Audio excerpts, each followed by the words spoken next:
The handover lasted less than a minute, but it redrew the emotional boundaries of the monarchy. Inside a private Windsor sitting room, Lady Susan Hussey approached Catherine carrying a sealed leather case containing the late Queen's personal letters. Camilla stood only a few steps away, fully expecting to be included. Instead, Susan crossed the room, placed the case directly into Catherine's hands, and acknowledged the Queen Consort with nothing more than silence. Before we go deeper into what this really means for the royal family, make sure to subscribe so you don't miss a single update. Catherine froze as the leather touched her palms. She looked toward William, searching his face for confirmation that he understood the danger. He did. The future king knew these were not state papers, meaning official documents created for government or royal business. They were personal letters, written during Queen Elizabeth II's final years, separated from the Royal Archives, the institution preserving formal royal records, and protected from routine access. Susan had served the monarch for decades, learning her rhythms, unfinished sentences, and rarely explained boundaries. She had been entrusted with more than envelopes. She carried a final instruction. Catherine felt that weight immediately, because accepting the case could look like receiving the late Queen's confidence over Camilla's head. Camilla did not sit. An empty chair remained beside her, but she kept both hands still and held her expression under control.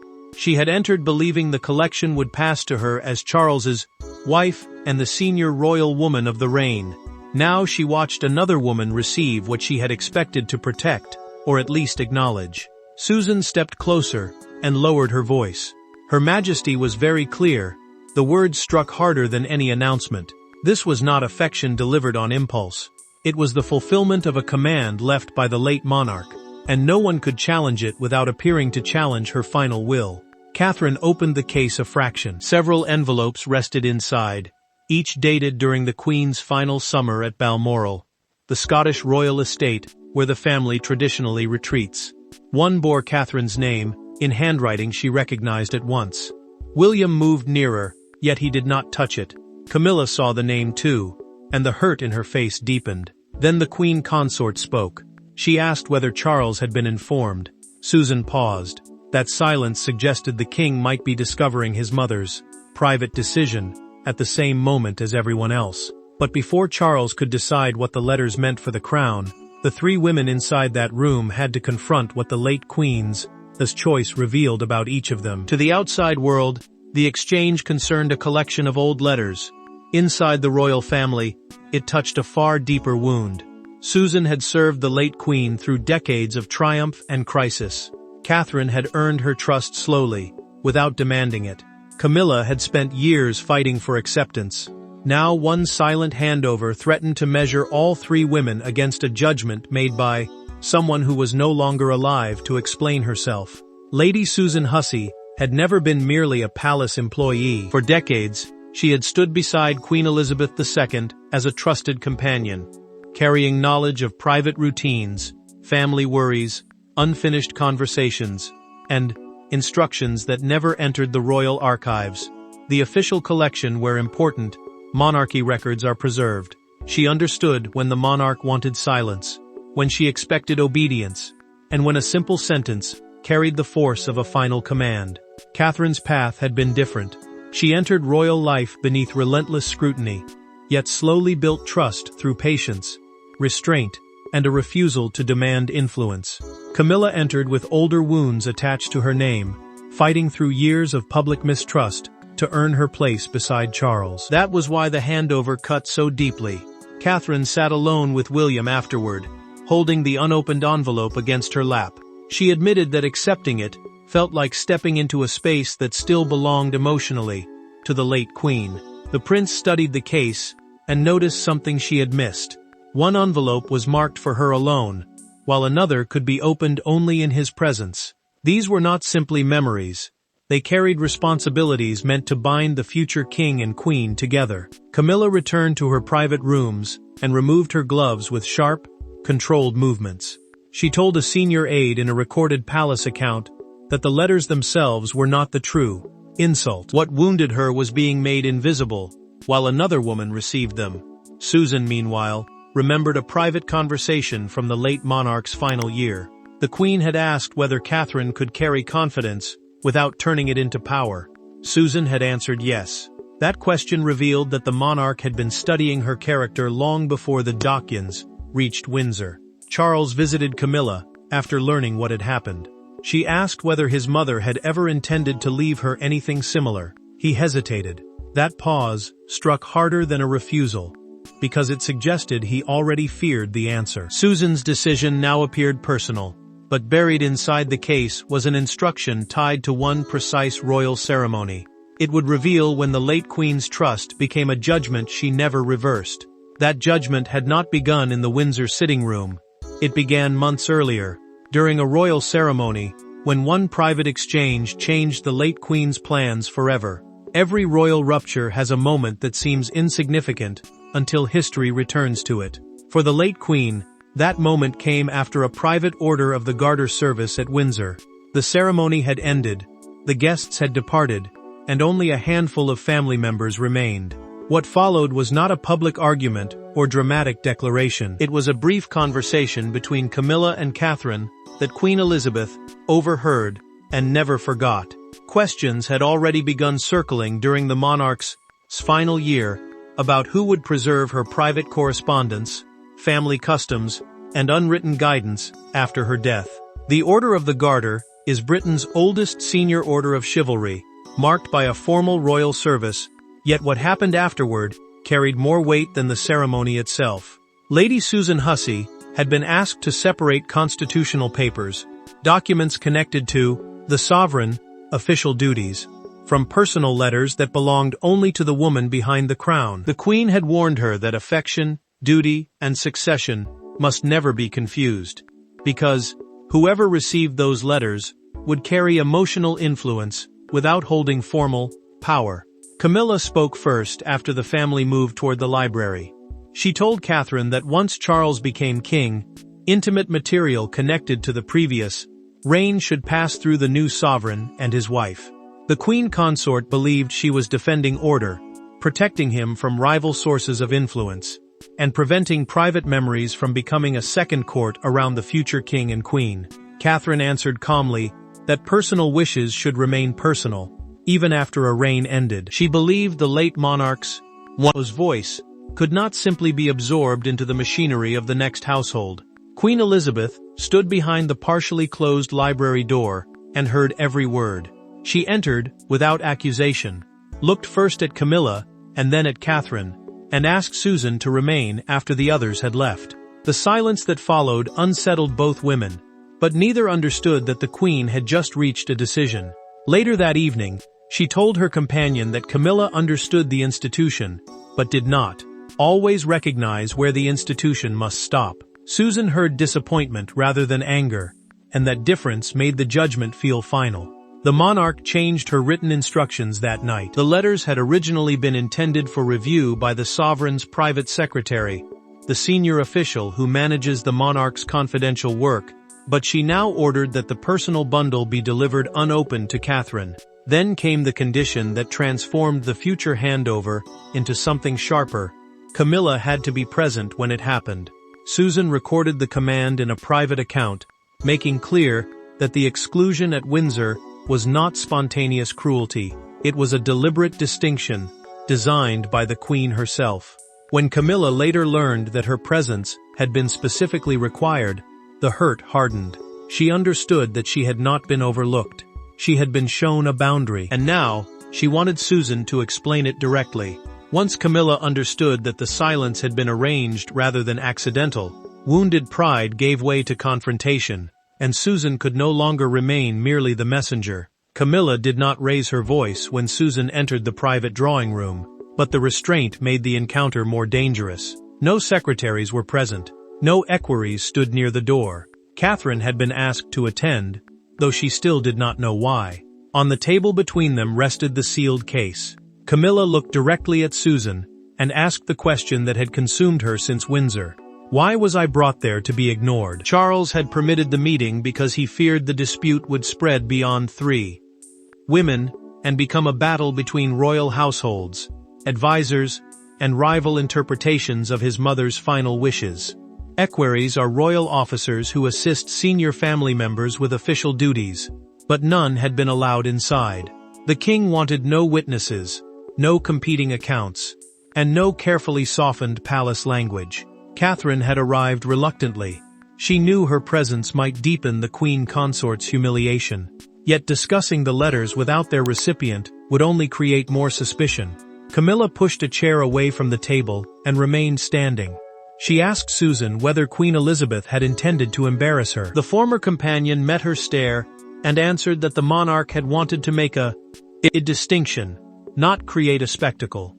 That careful reply only sharpened the anger. Camilla accused Susan of enjoying authority granted by a dead sovereign. The words visibly wounded her, but she refused to defend her own reputation.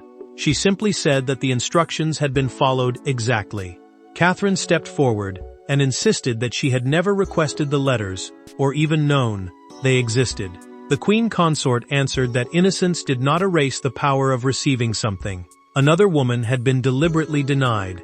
Then Susan revealed the detail that changed the room. In a private written instruction left with the sealed case, the late Queen had required Camilla to witness the transfer because she feared the letters might otherwise be absorbed into the royal archives, the official collection preserving important monarchy records, and never reach Catherine intact. Silence followed. Catherine opened the first envelope in front of them, careful not to move beyond the opening lines. The late monarch instructed her never to use the letters against anyone, especially the woman who must stand beside my son. Camilla's anger faltered. She sat down slowly, realizing that the Queen had anticipated not only the conflict but the pain her decision would cause. Susan watched her carefully, while Catherine turned to the next page. There, beneath the warning, was a responsibility she had to accept before William became king. The struggle was no longer about wounded pride. It concerned the future survival of trust inside the monarchy. The confrontation had exposed the wound, but the next page would reveal why the late Queen believed Catherine, rather than Camilla, had to carry the burden hidden inside those letters.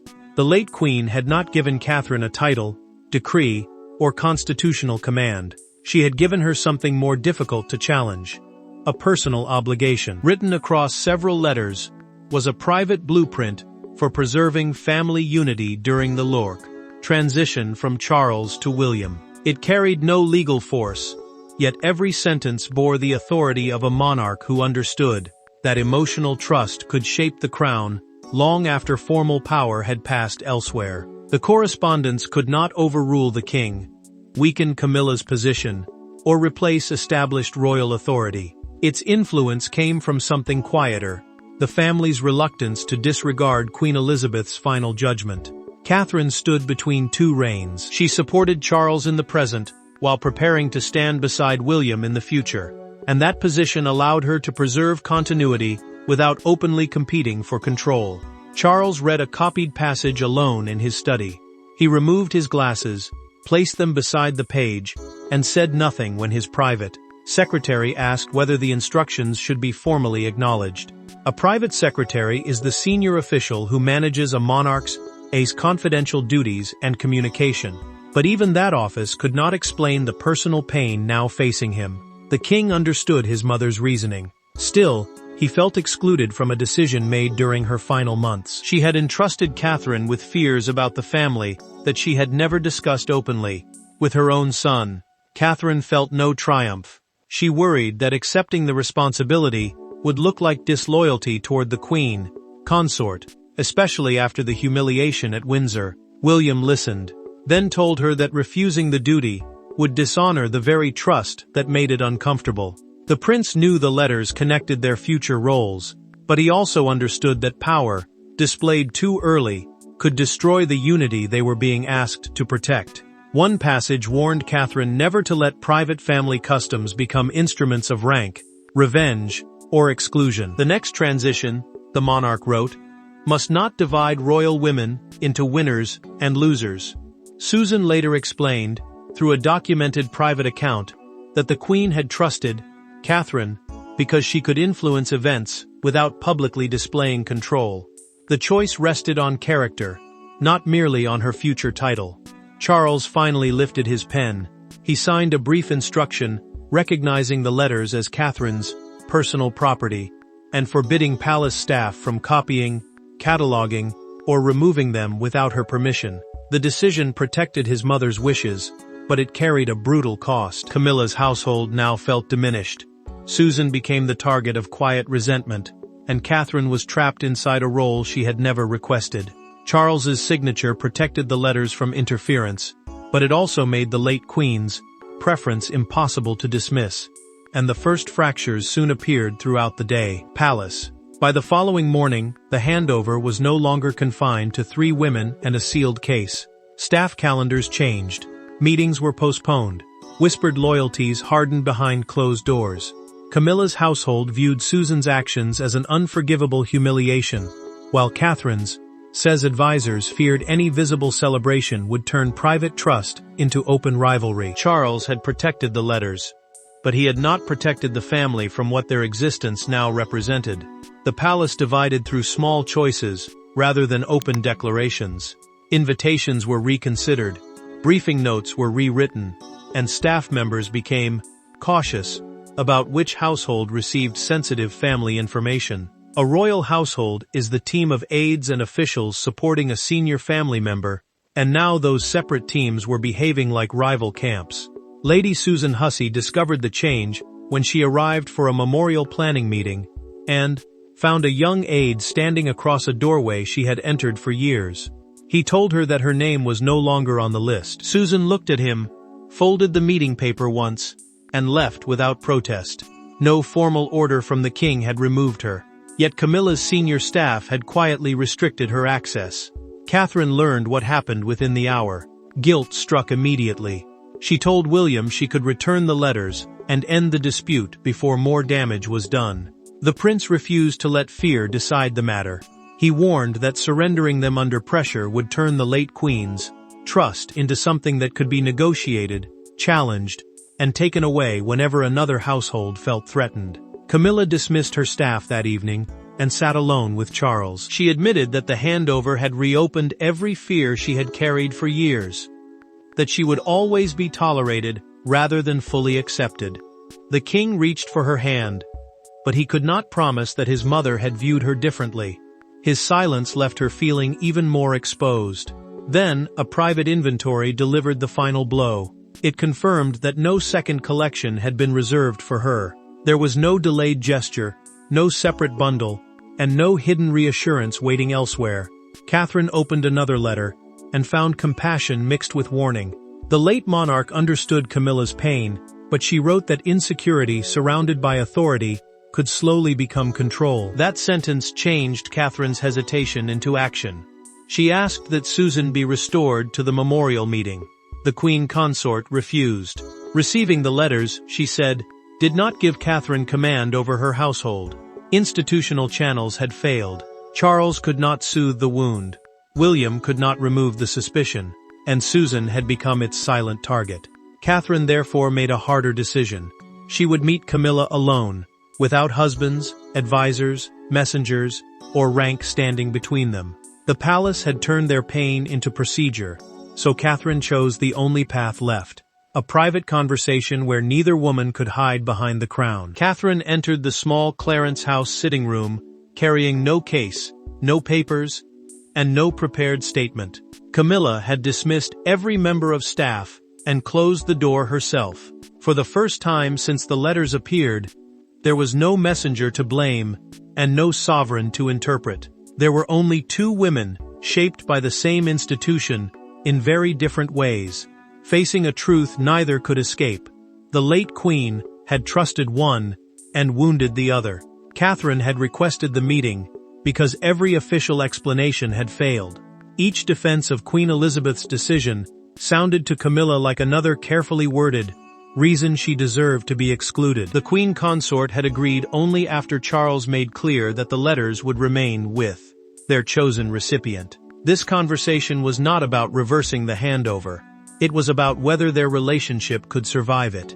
Clarence House, the London residence used by the king and his wife, offered privacy from the separate royal households that had turned their pain into procedure. Catherine placed the first letter on the table, still sealed inside its protective cover. She told Camilla that no private passage would be read aloud unless both women believed it, served the family rather than their pride. The Queen Consort stared at the envelope before admitting what the Windsor moment had done to her. Being ignored by Susan had made decades beside Charles feel erased in a single gesture. Her anger did not come from wanting possession of the late monarch's memories. It came from humiliation, from standing close enough to witness trust pass around her as though she were invisible. Catherine answered with equal honesty. She had felt fear, not triumph, when the case entered her hands. She knew how quickly the palace could turn confidence into a weapon, and how eagerly royal women could be compared, until one woman's success required another woman's suffering. Then she revealed the instruction that changed the meaning of the letters. In a documented passage, the late queen had ordered that the correspondence must never be used to weaken Camilla. The monarch had distinguished between their responsibilities, but she had not wanted that difference to destroy them. Camilla asked whether Catherine truly intended to honor that protection. She answered by offering a private summary of any passage directly concerning Charles or the stability of his reign. It was not surrender. It was a boundary built with compassion. The Queen Consort slowly pushed the unopened letter back across the table and said it belonged with the person chosen to carry it. The hurt remained, but the struggle over possession ended.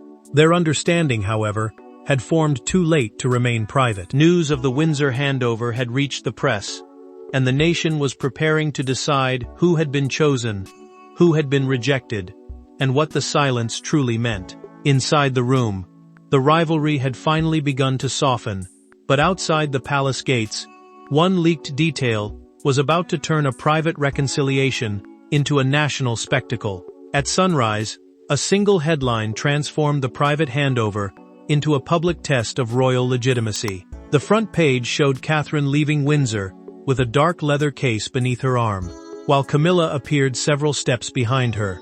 Across the photograph ran the words, "The Queen's last choice." Within hours, crowds gathered near Buckingham Palace.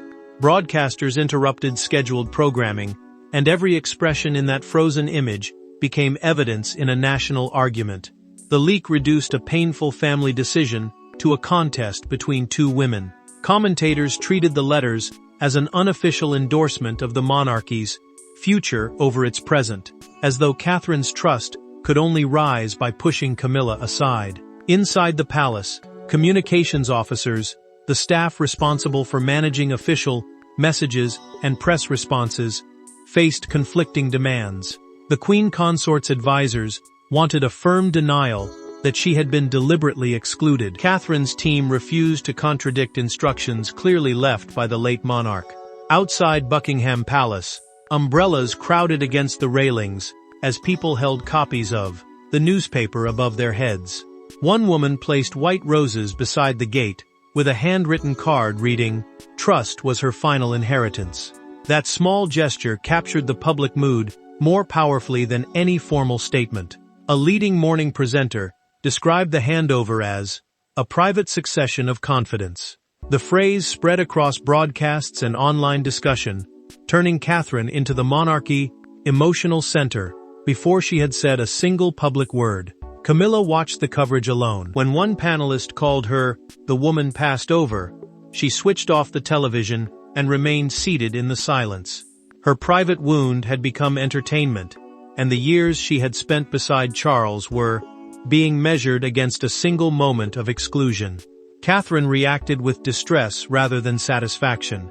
She instructed her office not to brief against the Queen Consort, and rejected suggestions that the letters proved superior status. Public praise built on Camilla's humiliation felt less like support and more like another weapon the late queen had specifically warned her never to use. Charles finally authorized a palace statement, confirming that a personal collection had been transferred according to Queen Elizabeth's wishes, while emphasizing his full confidence in both women. The wording slowed the frenzy, but it did not end it. The true answer came at a memorial engagement later that day. As photographers called their names, Catherine paused and allowed Camilla to enter first. The Queen Consort then turned and waited for her. It was a simple gesture, but it shattered the image of open warfare. The public appearance quieted the immediate storm, yet the family still had to decide whether Susan's loyalty had caused needless damage or preserved a final intention that could not be ignored. The cameras captured unity, but the true verdict would be delivered away from the crowds, when the family finally decided whether the letters represented rejection, succession, or something more compassionate. The final meaning of the letters was not found in the headlines, the hierarchy, or even the late Queen's choice of recipient. It emerged days later, when Catherine, Camilla, Charles, William, and Susan sat together without advisors. The leather case rested unopened at the center of the table. No one attempted to claim it. No one demanded an apology. For the first time, they were ready to understand why the Queen had created such a painful distinction. Charles opened the meeting by confirming that the correspondence belonged to Catherine and that his mother's instructions would be honored without amendment. The King's decision removed the final uncertainty over ownership and authority. Catherine explained that she would preserve the letters privately, sharing only passages directly concerning family welfare, royal continuity, or responsibilities the late monarch clearly intended others to understand. Royal continuity means preserving stability as duties pass from one reign to the next, and that stability now depended upon restraint rather than control. Susan rose and faced Camilla. She acknowledged that fulfilling the instruction had caused personal pain. She did not apologize for obeying the Queen, but she expressed sorrow for the manner in which that obedience had made the Queen Consort feel erased. Camilla accepted those words and admitted that her first reaction had come from old wounds she believed she had overcome. The letters were not a judgment on her marriage to Charles or the years she had served beside him. They were a distinction of responsibility, painful but not intended as rejection. Catherine assured her that the late Queen's trust would never be presented as a rival crown.